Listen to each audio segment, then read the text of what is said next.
예, 독자 여러분 안녕하십니까? 우리 한옥 목사입니다.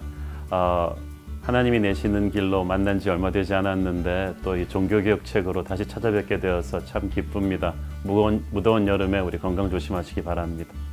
아무래도 올해가 2017년 우리 종교개혁 500주년 기념이기 때문에 사람들이 관심이 뜨거운 타이밍이기 때문에 평신도들이 좀 쉽게 이해할 수 있는 가톨릭과 개신교의 차이점, 역사적으로 어떻게 서로 나누게 되어서 지금까지 오게 되었는지를 조금 평신도들에게 잘 설명드리고 싶었어요. 그래서 아마 쓰게 되었죠.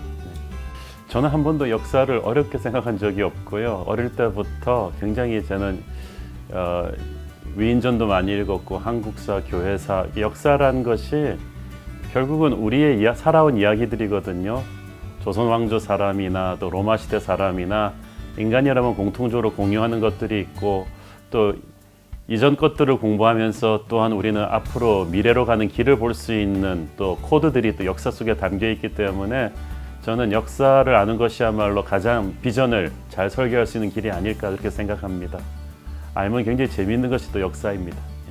균형 감각을 굉장히 신경을 썼습니다. 사실 종교개혁을 할 때 우리나라에는 대부분 압도적으로 장로교 또 칼빈주의자들이 많기 때문에 그거 중심으로 하다 보니까 사실은 루터나 또 경건주의나 이런 쪽으로는 조금 골고루 다뤄지지 않는 경향이 있어요. 그렇지만 종교개혁에서 루터, 주빙글리, 칼빈 또 독일의 경건주의자들 존 웨슬리에 이르기까지 우리가 종교개혁을 좀 큰 시각으로 보는 것이 중요하고 단순히 또 종교개혁은 교회 안에서의 개혁만이 아닌 사회 전반부로 뻗쳐나가는 시대 전체를 바꾸는 그런 것이었다는 것을 조금 터치하고 싶었습니다.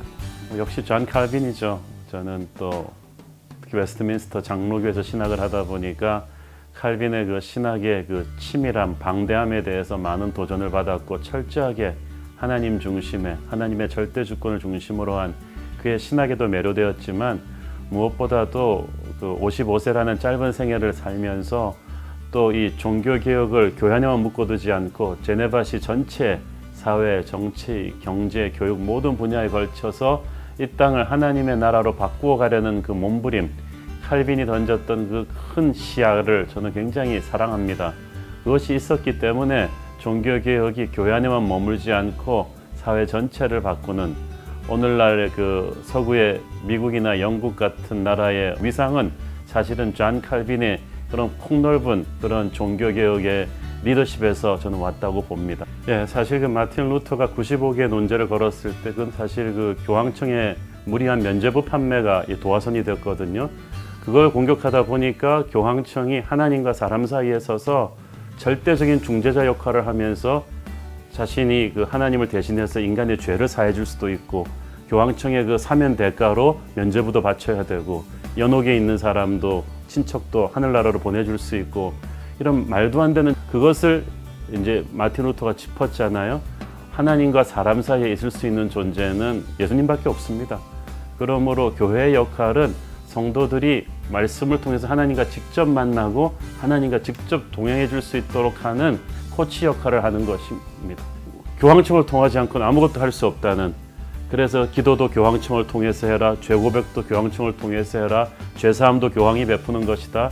나는 절대 권력을 교황이 주려고 하고 또 세속의 권력자까지도 교황청이 다 좌지우지하려고 하는, 그러니까 이 정부와 교회가 지나치게 접촉했을 때는 같이 타락하는 거거든요. 그것은 오늘날도 교회는 교회여야 한다.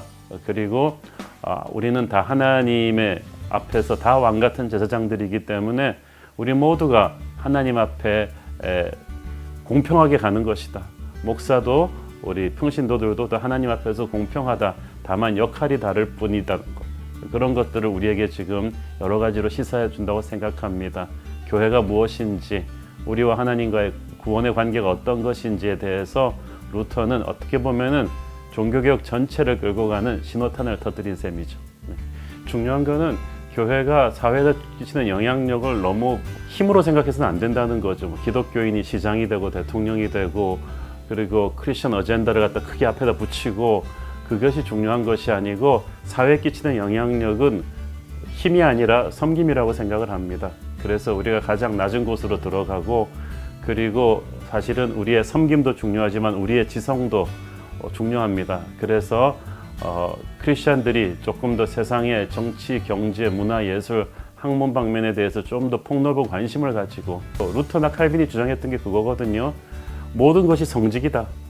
너희들이 들어가서 구두 하나만 잘 닦아도 그것이 성직이다. 정직하게 장사만 해도 그것이 하나님께 예배하는 것이다.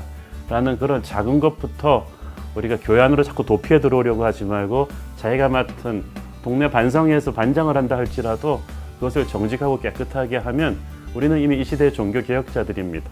이 종교개혁의 스피릿을 그렇게 거대한 데서부터 시작하지 말고 자기가 속해 있는 작은 세밀한 분야에서부터 성실하게 실천해 나간다면 우리는 바로 종교개혁자 그 믿음의 선조들의 유지를 잘 계승하는 거라고 저는 생각합니다. 저는 아까도 말씀드렸듯이 책 마지막 부분에서 제가 강조했던 게 두 가지입니다. 균형과 사랑.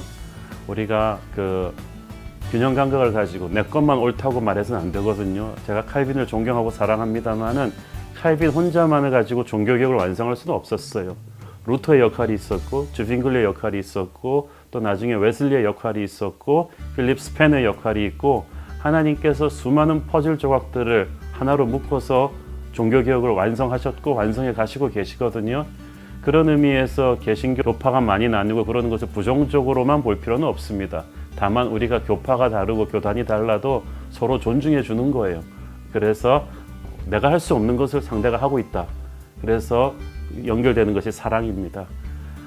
사실은 주빙글리나 루터가 성만찬 문제로 날카롭게 대립했고 위필드와 웨슬리가 또 예정론과 성화론 문제로 날카롭게 신학적으로 대립했지만 천국 가면 그들은 우리가 왜 그런 걸로 서로 심하게 싸웠지 할 정도로 우리가 서로 사랑해야 한다는 것, 그것을 깨닫고 저는 이 종교개혁을 우리 시대에 완성하는 것이라고 한다면 교단끼리, 교파끼리, 교회끼리, 목사끼리 서로 사랑하고 격려하면서 한 형제가 되어서 지상명령을 실천하는 것, 그것이야말로 종교개혁자들이 500년 전에 완성하지 못한 것을 완성하는 이 시대의 개혁의 정신이 아닐까 저는 생각합니다.